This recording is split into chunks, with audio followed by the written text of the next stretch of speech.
Plusieurs ingénieurs chinois ont été tués dans l'explosion d'un bus au Pakistan. Avant l'accident, ils travaillaient pour l'initiative Ceinture et Route de Pékin. 11 pays effectuent un exercice militaire conjoint dans les eaux australiennes. À proximité, un bateau espion chinois a été repéré. Et 67 pratiquants de Falun Gong sont morts à cause de la persécution du régime chinois, rien qu'au cours du premier semestre de cette année. Près de 10 000 autres ont été détenus ou harcelés par la police chinoise. Bienvenue dans Regard sur la Chine, je suis Vladian Huitens.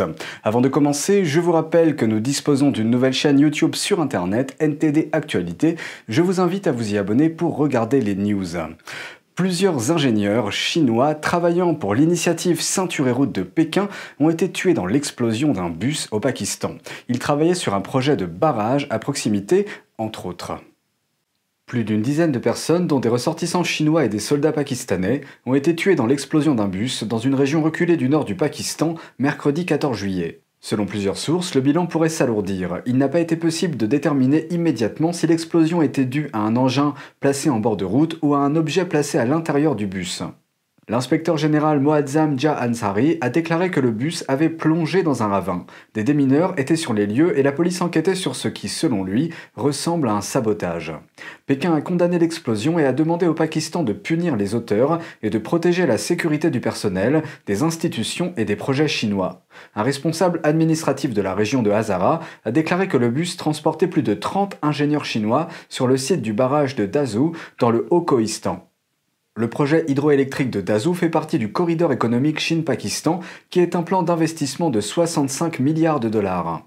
Il s'inscrit dans le cadre de l'initiative Ceinture et Route de Pékin, qui vise à relier l'ouest de la Chine au port maritime de Gwadar, dans le sud du Pakistan. L'initiative Ceinture et Route de Pékin est un projet d'infrastructure mondiale controversé. Elle a été critiquée pour avoir piégé les pays en développement sous une lourde dette. Le gouvernement pakistanais est impliqué dans ce projet depuis de nombreuses années.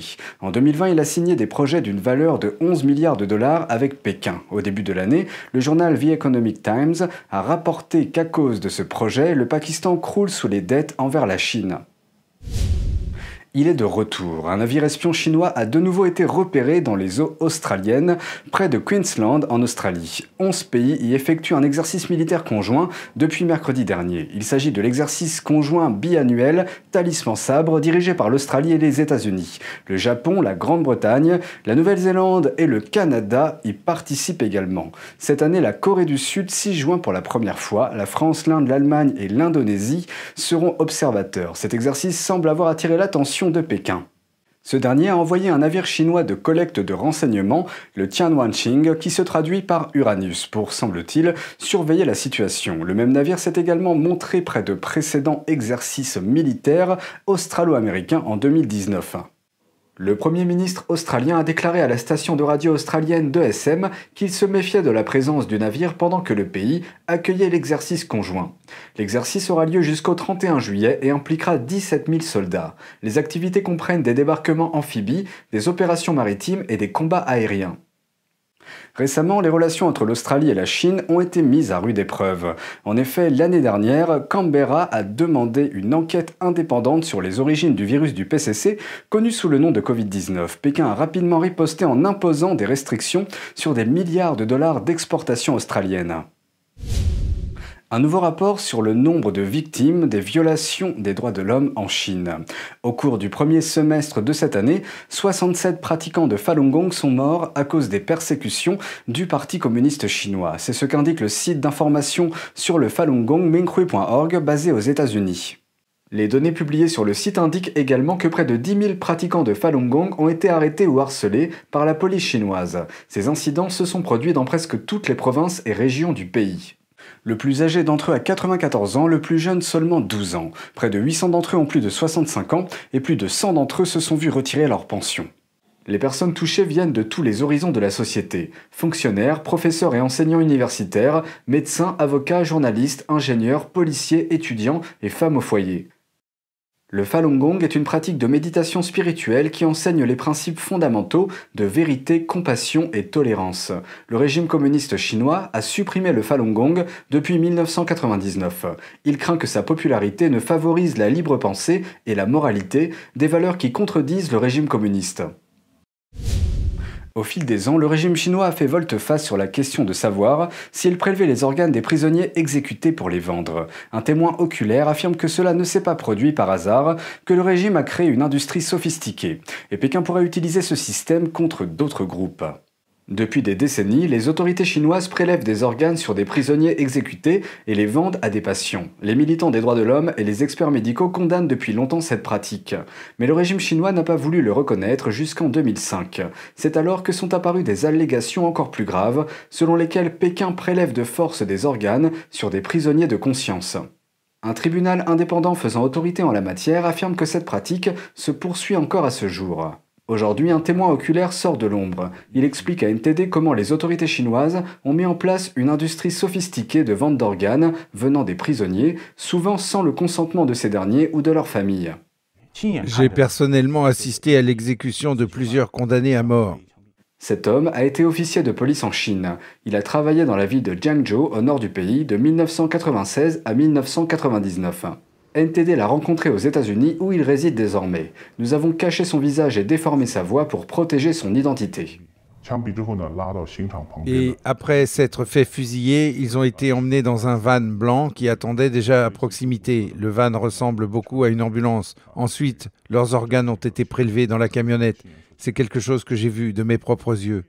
Selon lui, le système implique une coopération avec les hôpitaux chinois. Ils aideraient à créer une correspondance entre les groupes sanguins des patients et des prisonniers. Les forces de police et le système judiciaire sont également impliqués dans cette industrie.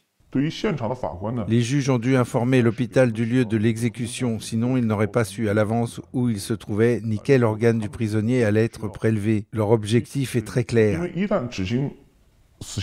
Une fois l'exécution effectuée, quelqu'un va rapidement porter le corps à l'ambulance pour une autopsie. Tout le monde n'aura pas droit à une autopsie. La division du travail est très claire. Les personnes dans la camionnette savent très bien quels organes prélever, donc tout cela est organisé à l'avance.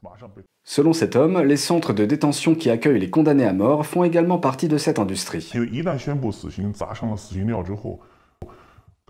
Une fois que la condamnation à mort est annoncée, les responsables de la prison mettent en place 1 ou 2 prisonniers pour assurer une protection personnelle 24 heures sur 24 et 7 jours sur 7 de la personne à exécuter et prendre vraiment soin d'elle. C'est pour éviter qu'il ne lui arrive un quelconque accident. Ils procèdent à des contrôles physiques et évaluent son groupe sanguin ainsi que son état physique et mental.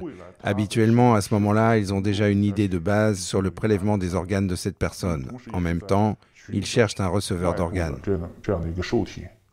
Et lorsque le jour de l'exécution arrive, le médecin fera une injection au prisonnier. Le médecin lui dira que c'est pour la sédation ou pour réduire sa douleur. Mais en fait, l'injection est destinée à empêcher son sang de coaguler, à prévenir les dommages éventuels au niveau de ses organes après que la personne a été abattue et que la circulation sanguine s'est soudainement arrêtée. Selon l'ancien officier, cette pratique constitue une chaîne industrielle semi-publique en Chine.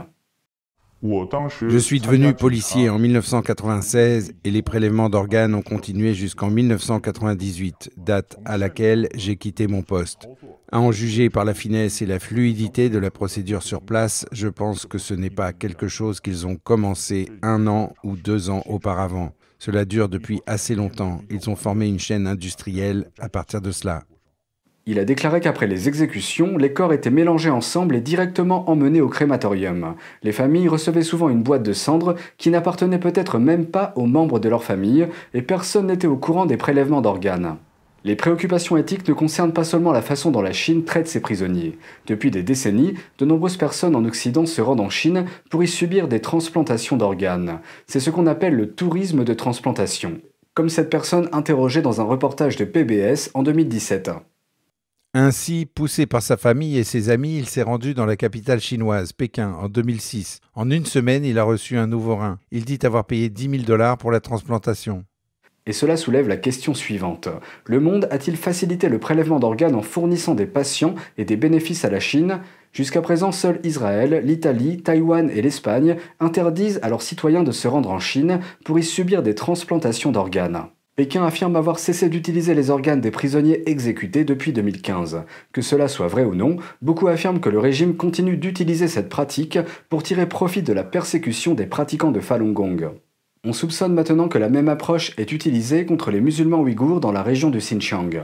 Et la question se pose toujours de savoir si le PCC va étendre cette pratique pour cibler d'autres groupes, alors que le monde reste silencieux à ce sujet. NTD TV vous propose chaque jour 1 heure de programme en français à la télévision, accessible gratuitement sur Orange 548, Free 799, Bouygues 802 et SFR 921. Première diffusion à 20h et rediffusion le lendemain à 13h. Vous pouvez aussi regarder nos vidéos sur le site ntdtv.fr et la plateforme ntdtv.fr YouMaker. Et c'est tout pour aujourd'hui, merci d'avoir suivi Regard sur la Chine. On se retrouve lundi pour une nouvelle émission, prenez soin de vous et à bientôt.